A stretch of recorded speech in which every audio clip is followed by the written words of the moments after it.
ಎಲ್ಲರಿಗೂ ನಮಸ್ಕಾರ. ಗೃಹಂ ವ್ಲಾಗ್ಸ್‌ಗೆ ಸ್ವಾಗತ. ಸಬ್ಸ್ಕ್ರೈಬ್ ಬಟನ್ನ ಇನ್ನೂ ಕ್ಲಿಕ್ ಮಾಡಿಲ್ಲ ಅಂದರೆ ದಯವಿಟ್ಟು ಕ್ಲಿಕ್ ಮಾಡಿ ಚಾನಲ್‌ಗೆ ಸಪೋರ್ಟ್ ಮಾಡಿ.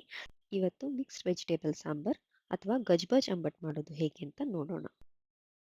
ಬೇಕಾಗುವ ಸಾಮಗ್ರಿಗಳು: ಒಂದು ತುರಿದ ತೆಂಗಿನಕಾಯಿ, 1 ಕಪ್ಪು ತೊಗರಿಬೇಳೆ, 1 ಕಪ್ಪು ವಟಾಣೆ, 1 ಕಪ್ ಶೇಂಗಾ, ಅಳಸಂದೆ, carrot, sweet corn, beans, capsicum, ladies finger, ಸೌತೆಕಾಯಿ, ಹೀರೆಕಾಯಿ, ಮಂಗಳೂರು ಸೌತೆಕಾಯಿ. ಇದಲ್ಲದೆ ನೀವು ಬೇರೆ ತರಕಾರಿಗಳನ್ನು ಹಾಕೋಬಹುದು. 1 ಕಪ್ಪಲ್ಲಿ ಗೋಡಂಬಿ ಮತ್ತು ಎಳ್ಳನ್ನು ನೆನೆಸೋಕ್ಕೆ ರೆಡಿ ಮಾಡಿ ಇಟ್ಕೊಳ್ಳಿ.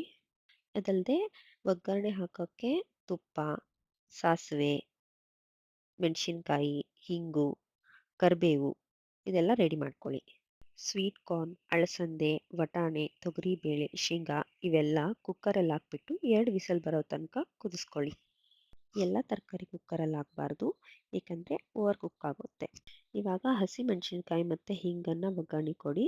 ಅದನ್ನು ತುರಿದಿರೋ ತೆಂಗಿನಕಾಯಿ ಮತ್ತು ಹುಣಸೆ ಹಣ್ಣು ಜೊತೆ ಹಾಕಿ ರುಬ್ಕೊಳ್ಳಿ. ಇವಾಗ ಇದಕ್ಕೆ ನೆನೆಸಿರೋ ಗೋಡಂಬಿ ಮತ್ತು ಎಳ್ಳನ್ನು ಹಾಕಿ ಇನ್ನೊಂದು ಸಲ ಫೈನ್ ಪೇಸ್ಟ್ ಮಾಡ್ಕೊಳ್ಳಿ. ಮಿಕ್ಕಿರುವ ಎಲ್ಲ ತರಕಾರಿಯನ್ನು ಒಂದು ದೊಡ್ಡ ಪಾತ್ರೆಗೆ ಹಾಕಿ ಕುದಿಯೋಕ್ಕಿಡಿ. ಇವಾಗ ಇದಕ್ಕೆ ರುಚಿಗೆ ತಕ್ಕಷ್ಟು ಉಪ್ಪು ಹಾಕಿ ಮತ್ತು ಸ್ವಲ್ಪ ಸಕ್ಕರೆ ಹಾಕಿ, ಅದಲ್ಲದೆ ಕುಕ್ಕರಲ್ಲಿ ಬೇಯಿಸ್ಕೊಂಡಿದ್ವಲ್ಲ ಅದೆಲ್ಲ ತರಕಾರಿಗಳನ್ನು ಕೂಡ ಹಾಕಿ ಇದಕ್ಕೆ ಮಿಕ್ಸ್ ಮಾಡಿ. ಇದಕ್ಕೆ ಇವಾಗ ರುಬ್ಕೊಂಡಿರುವ ಕೊಬ್ಬರಿ ಪೇಸ್ಟ್ ಏನಿದೆ ಅಲ್ವಾ, ಅದು ಕೂಡ ಹಾಕ್ಕೊಂಡು ಚೆನ್ನಾಗಿ ಮಿಕ್ಸ್ ಮಾಡ್ಕೊಳ್ಳಿ. ಬೆಂಡೆಕಾಯಿ ಏನಿದೆಯಲ್ಲ ಅದನ್ನು ಕುದಿಸ್ಕೋಬಾರ್ದು, ಸೈಡಲ್ಲಿ ಸ್ವಲ್ಪ ಆಯಿಲಲ್ಲಿ ಈ ಥರ ಫ್ರೈ ಮಾಡ್ಕೊಂಡ್ಬಿಟ್ಟು ಲಾಸ್ಟಿಗೆ ಅದನ್ನು ಆ್ಯಡ್ ಮಾಡ್ಕೊಳ್ಳಿ. ಇವಾಗ ಇದು ಆಲ್ಮೋಸ್ಟ್ ರೆಡಿಯಾಗಿದೆ.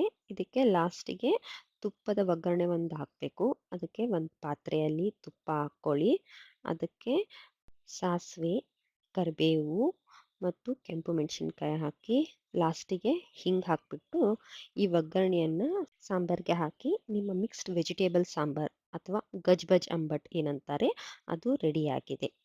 ನೀವು ಮನೆಯಲ್ಲಿ ರೆಸಿಪಿ ಟ್ರೈ ಮಾಡಿ ಹೇಗಿತ್ತು ಅಂತ ಕಮೆಂಟ್ಸಲ್ಲಿ ಮೆನ್ಷನ್ ಮಾಡಿ. ವಿಡಿಯೋ ಇಷ್ಟ ಆದರೆ ಲೈಕ್ ಮಾಡಿ, ಫ್ರೆಂಡ್ಸ್ ಆ್ಯಂಡ್ ಫ್ಯಾಮಿಲಿ ಜೊತೆ ಶೇರ್ ಮಾಡಿ.